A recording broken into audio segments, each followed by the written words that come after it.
First, it was Donald Sterling. Now, Steve Ballmer is the latest Clippers owner to take some heat. So, according to a report by Pablo Toure, the Clippers and Ballmer are accused of paying Kawhi Leonard $28 million for a no-show job as a way to get around the NBA salary cap. And here's the details we know so far. So, probably one of the biggest stories in sports history dropped earlier today with Kawhi Leonard receiving $28 million for fraudulent endorsements in a company called Aspiration, where they, in essence, were planting trees all over the world, doing things for the betterment of the world. And everybody is speaking on the Kawhi and the LA Clippers side of things. I just looked up the CBA. It was recently changed for shit like this. The first offense is $4.5 million, which is a lot of money. Don't get it twisted. But in the terms of who we're speaking about, $4.5 million is a blow on the wrist. Not a slap. It's a blow. And they just recently updated this in the CBA. First offense, $4.5 million, and then you get up to 3 or 4 chances. And, of course, the severity of the ticket is going to increase. That's it. You might have to waive Kawhi Leonard. But let's break this down on terms of why Steve Ballmer would even find himself in this situation.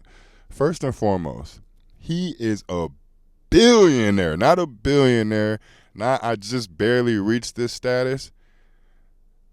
Guys, I'm about to tell you something that literally blew my mind as I was doing the little 5-10 minute research I needed for this video. The NBA in its entirety is worth anywhere from $136 billion to $157 billion. All 30-plus teams. Go check Steve Ballmer's net worth. Oh, I'll tell you. It's $153 billion. What could Steve Ballmer get out of this? Because, of course, everyone's going to look at this from a minute standpoint. They're going to look at it from Kawhi Leonard received $28 million, so he could go to the Clippers. People are going to look at it from that perspective. Steve Ballmer does not give a fuck about the Clippers, guys. Look at the timeline. He bought the Clippers in 2014 for $2 billion.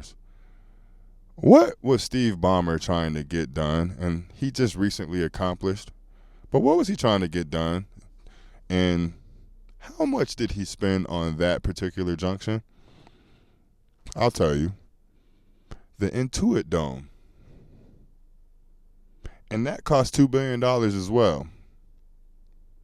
And when it comes to these billionaires, they're playing games that we don't pay attention to until it's 20, 25 years later, to when it actually starts affecting us, like, visibly. Where are the Clippers located? Los Angeles. What is the most important, I don't want to say asset, but in essence, asset in the world? And a lot of y'all are going to come up with elements and gold or, it's land. It's land. I just got a state-of-the-art entertainment facility built in Inglewood, Los Angeles. Los Angeles, you already know the real estate in Los Angeles, for $2 billion. The first year we operated, and it was just off of Clippers income and, of course, concessions and how many people attend these games. We made $280 million. Just the first year. I'm in LA.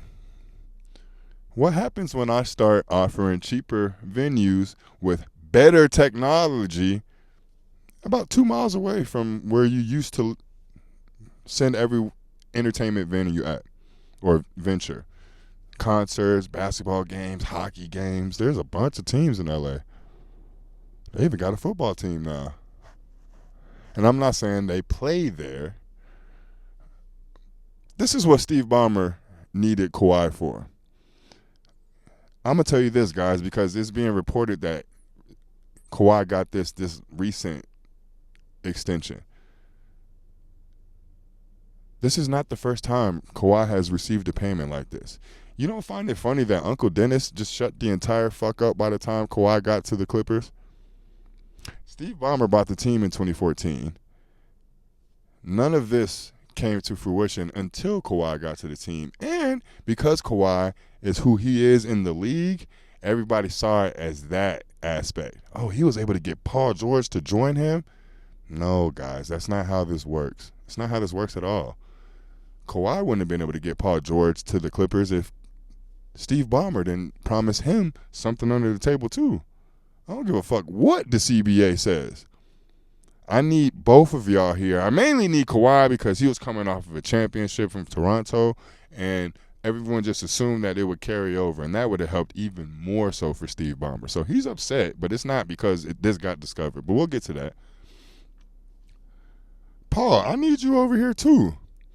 And we can run with the narrative that Kawhi doesn't want to go anywhere unless he has another superstar player. But it would be way easier to convince the city that the Clippers need a new stadium if the Clippers are worth watching. If the Clippers are quote-unquote championship contenders. Guys, the fallout from this will be null and void. We won't even notice this. You think the NBA is going to void Kawhi Leonard's contract? Absolutely not. Do you think the NBA is going to try to get rid of Steve Ballmer like they did Donald Sterling, the previous owner of the Clippers? Absolutely not. Absolutely not. Blow on the wrist. This is going to be in the airwaves because it's good for the NBA, because all controversy is good controversy. All publicity is good publicity when you are worth as much as these entities are. We have to stop paying attention to the news from surface level. Steve Ballmer is worth more than the league. If he didn't want this to leak, or if he really thought this was going to be severe to him, none of us would know about this information. You think they would let a Pablo Torre get this shit out? Fuck no. Fuck no. But we need to pay attention to what's actually happening. Because I'm going to tell you another thing. Kawhi's going to get another bag if he stays in L.A. He's going to get another bag. Steve Ballmer's just going to be like, okay, now we figured this way out, and they figured this way out, so we have to circumvent this from happening again. If we signed under a fake account, and then we have this entity set up and this fake account's name, now we just had to do that times 4. We have to really wash this shit. Launder, in essence.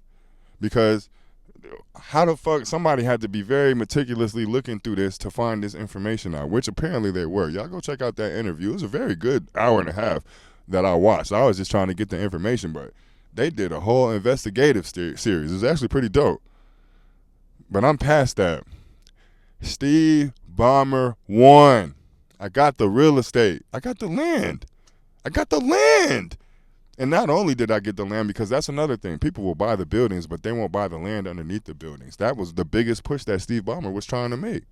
So even if y'all kick me out of the league as a result of this, I own the facility that the team plays in.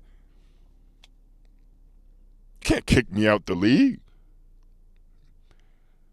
Oh, guys, these niggas is playing games that we'll never understand them playing until we start paying attention and digging deeper and deeper and deeper. But I just wanted to give my synopsis on this. Of course, because we're speaking of billion-dollar entities, every single thing that I said in this video was speculative. It's conjecture. It's just good fodder. It's just good conversation. I don't know what the hell I'm talking about. I made it all up. But I appreciate y'all for watching the video. Like the video if you like the video. Subscribe to the page if you haven't. If you have, you already know what it is. Hey, feel free to leave suggestions on things that you would like me to cover. I'm open. I'm not just going to go in one lane. Elevator Reacts reacts to everything, especially viral moments. So we're not going to miss any of them going forward. I appreciate y'all. Peace.